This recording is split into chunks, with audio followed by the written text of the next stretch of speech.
Hello, everybody. Welcome back.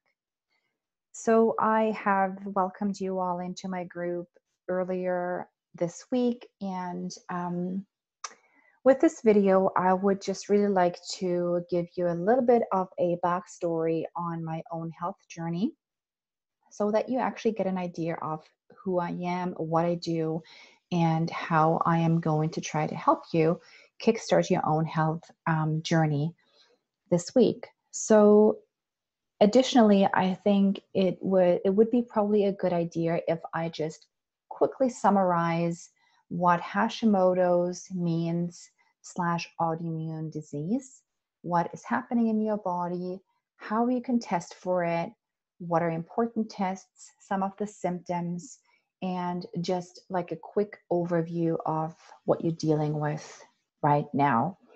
Um, Perhaps some of you have only just started on your autoimmune journey. Some of you might have been on it for a little while longer. So we're probably all in different places. And I just want to make sure that we are all on the same page before we go into the 5 key areas of your life that you can address in order to thrive with your autoimmune disease. So that is the purpose and the intention of this quick presentation for you guys. So take your time, grab a coffee or a tea, sit down, take some notes, and just take it all in. Before I start with my presentation here, I really just want to talk a little bit about myself as well for those that are new in the group. So again, my name is Cordula. I am originally from Germany. I moved to Canada, Ontario, almost 17 years ago now. And I was diagnosed with Hashimoto's thyroiditis approximately 10 years ago, along with PCOS. However, in retrospect, really, my health journey started way, way back before that. It started as early as, I would say, in my childhood with extreme ear infections. That was a mega trigger for other infections in my body. I dealt with a lot of anxiety and almost a little bit of depression when I became a teenager. I then didn't get on my period all by myself ever until I was 16 years old, when I decided to go see a doctor around that and figure out why I'm not getting my periods. And I was then put on the birth control pill. The doctor told me that that is the way to go, because from now on forward, I don't have to worry about it anymore. I will get my periods on a regular basis. Now, that screwed up my hormonal imbalances, or my hormones completely, so that I was probably already suffering from hormonal imbalances, which made it worse. So then moving forward, I depleted my body of nutrients to such a degree that I started to have extreme, severe allergies in terms of seasonal allergies. It was so bad that I had to call in sick during allergy season almost every day, because I couldn't even open the windows without having severe reactions. Besides my menstrual cramps that I was getting, they were so bad that I basically had to, on the first day of my menstrual cycle, I had to stay in bed with curtains closed.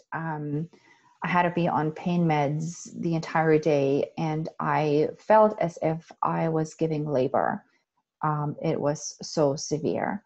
So you can see that it's building. There's different layers of different symptomatology that builds up on each other. And then, through the years, it got worse and different symptoms appeared. And through all of this time, I went to see doctors and specialists. Then when I met my husband and when we decided to start a family, I was struggling with infertility. And all through this time, I was trying to find support. I was trying to find somebody who can take me by the hand, lay it all out for me, and tell me what I need to do to bring my body back into balance so that I can have a life again. I was really depressed and frustrated at such a young age. I thought, that is just not fair. Like, why do I have to deal with all of this, even though I just want to have a normal life with my family? So regardless, here I am. I took matters into my own hand when I finally had my diagnosis. So it took me all these years to finally come across a practitioner who took the time and tested my thyroid levels properly and my antibodies. And then I was diagnosed with Hashimoto's and autoimmune disease. So I was relieved in a way that I finally knew that it wasn't all in my head, that there was certainly pathology that was going on, and I finally had a diagnosis. But again, I was then being put on Thyroid, and I was being told that there's nothing else I can do. It's an autoimmune disease, and your body has started to attack itself, and eventually over time we'll have to slightly increase my thyroid medication, and by the end of it my thyroid will give up on me, and then I will have to be on thyroid medication for the rest of my life. So at that point in time, I said to myself, I really need to take matters into my own hand. I educated myself. I read every single book on thyroid and Hashimoto's that I could reach for. And I went to specialists and naturopaths, and I did all kinds of different therapies and treatments. And through trial and error, I crafted a roadmap for myself that brought me out of my, I would even call it misery, and back into the joy and happiness that life should bring. So that is just a quick summary of me and myself and my story. And let's dive into what autoimmune and Hashimoto's actually means, and what you can do. So what is Hashimoto's? So Hashimoto's is really an autoimmune thyroid disorder. It is an autoimmune disease, which means that your immune system is producing antibodies against the body's healthy thyroid tissue, and thereby it's damaging the thyroid gland. Most often, women are not aware that their thyroid is sluggish, and all the symptoms that they are experiencing are thyroid related. And therefore, the hypothyroidism is not being treated, and it's aggravating more and more, so that by the end of it, many women go from hypothyroidism to Hashimoto's, to the autoimmune version of it. And the damage that is being done to your gland is done by the antibodies. So when you have Hashimoto's, when you have the autoimmune version of hypothyroidism, your gland is actually under attack. So body tissue is being destroyed on a daily basis.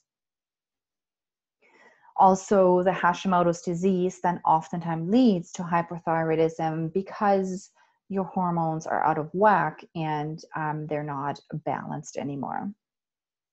So hyperthyroidism, when severe, can cause your metabolism to slow down, which we all notice.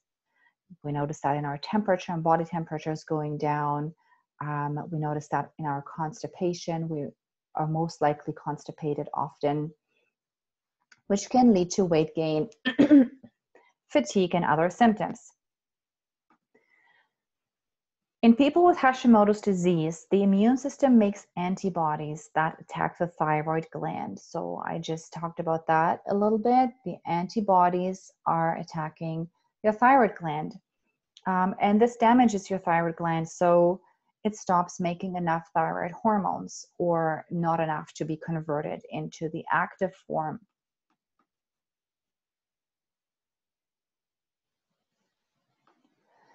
Like I said earlier too, is that a lot of women experience symptoms and they don't understand, they don't realize that those symptoms are signs of hypothyroidism, signs of a sluggish thyroid, or even Hashimoto's. So we're talking about, I have highlighted some of the most common ones: body pains, cold hands and feet all the time, comprehension, brain fog was a huge one for me. I felt as if I was walking in mud. I was trying to get through that barrier of, it was like a bubble, like my brain was wrapped in a bubble, and I was just trying to get out of that bubble that I was that my brain was embedded in, just to clear my thoughts and my thinking. It was a real struggle. Fatigue is another issue. It's huge because of your metabolism is going down so much. Fatigue can be debilitating. And I'm not just talking about a little bit, feeling tired and less energy. Is fatigue to such a point that the only thought pattern you have during the day is, when can I lie down to have my next nap? I can literally not walk another a mile or another 2 steps from the bathroom to the kitchen, because all I really need now is to lie down and sleep. We also experience less sweating than everyone else, which is huge, because sweating is part of your detoxification system. And oftentimes we see undigested food in stool, and that again is the symptom, the sign of slow metabolism, your digestion slowing down.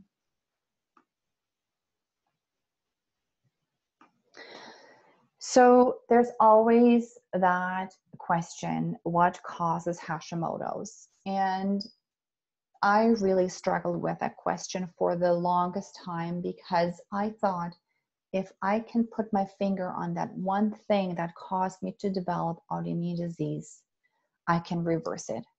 And I was determined to reverse it. And I was determined and I was almost obsessive over it, to reverse my Hashimoto's, my autoimmune disease, so that I can be healthy and normal again. I realized that autoimmune disease is not caused just by one singular thing. It's multifactorial. There's many factors that come together to initiate the disease. And most often it's infections, it's toxins, it is stress. Genetics play a role. It's diet. Oftentimes it's food intolerances, gluten, a big one, and environmental triggers. And they all play a factor in development of your autoimmune thyroid disease. They all come together as in a perfect storm. And then by the end of it, you come out with the autoimmune disease.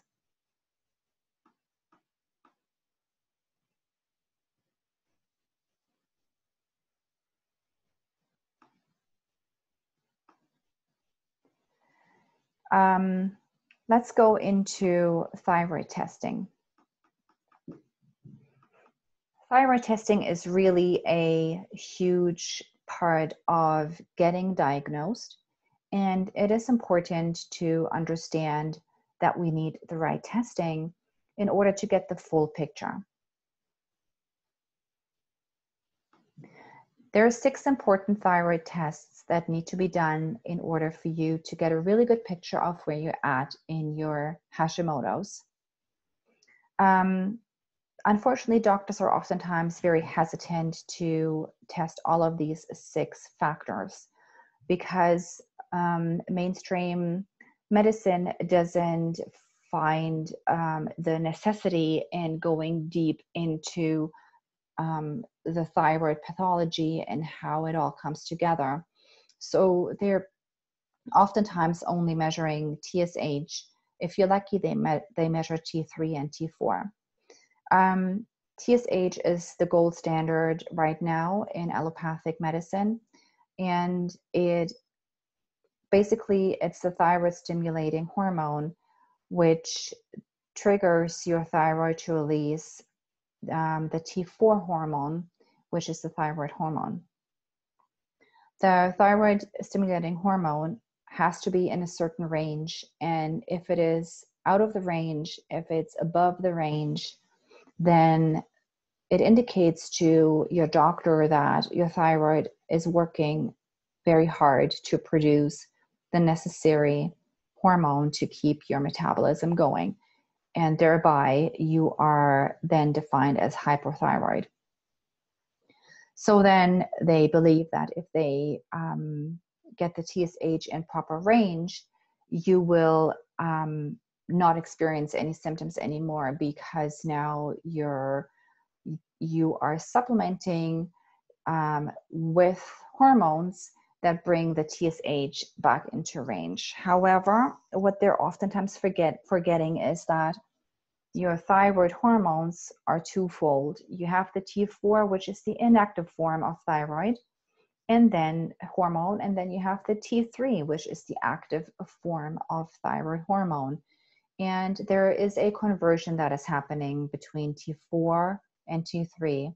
So the inactive version has to be converted into the active T3 version of it. And then the T3 version has to actually get into your cells. All of these complex the complexity of it all is not something that allopathic medicine is looking into. So get your TSH, get your T3, get your T4, and then also, if you can, is the free T3 and the free T4, which are hormones that are detached from proteins. So it gives you a real picture of how much hormones are actually going around in your body. And then the reverse T3, which is the hormone that it's like a metabolite. So when your T4, the inactive version, is converted into T3, into the active version, there is a metabolite that cannot be used, and that is the reverse T3. And it's oftentimes a marker for inflammation. But the most important test to actually define that you are having an autoimmune Hashimoto's disease is the antibody tests.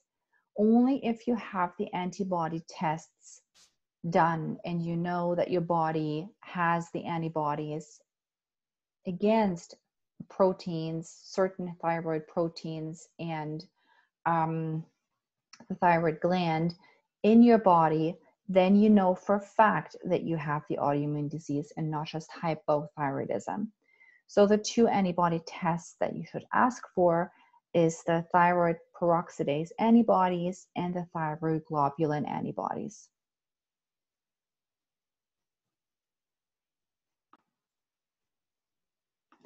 So let's summarize the hormones, and you can always come back to this and reread it to get a clear understanding of how it all comes together. The pituitary gland in your body releases a hormone which is called thyroid stimulating hormone, or TSH. This hormone is the hormone we always hear about, and the one that is usually first checked by your medical team if there is a suspected thyroid issue. When the TSH makes its way to the thyroid, it stimulates the release of two thyroid hormones, namely T3 and T4. Those are probably the two more familiar terms. T4 is the storage or the inactive form of thyroid hormone, and T3 is known as the active form of thyroid hormones, and it is 5 times more active than T4. The majority hormone released by the thyroid is T4. And just as a side note, the medication or supplementation, the synthetic thyroid hormone supplementation, namely Synthroid, that you're most likely taking, there's different varieties. So Synthroid is a T4 supplementation. So it is the T4 hormone that your thyroid is not able to produce by itself anymore that you're supplementing. And only small amounts of T3 are being released. That now goes back to what I said earlier, is that your body actually needs to now convert the T4 into that T3. So how does that work? Thyroid hormone conversion. So now pay close attention here, because this is key to understanding your thyroid hormones. Of the T4 released by the thyroid, only a small percentage of it is available or free. So the body only has a small amount of T4 to work with. And guess what? Before that small amount of free T4 is put to good use, it must be converted to T3. So your body now must turn that small amount of T4 into something you can use. So we see it's not enough that the thyroid makes adequate amounts of thyroid hormone. These hormones need to get converted to be utilized. And even if you're taking thyroid medication, levothyroxine is synthetic T4 and so is Synthroid. It also must be converted before it can be utilized by the body. Always keep that in mind. And unfortunately, medication is just not enough.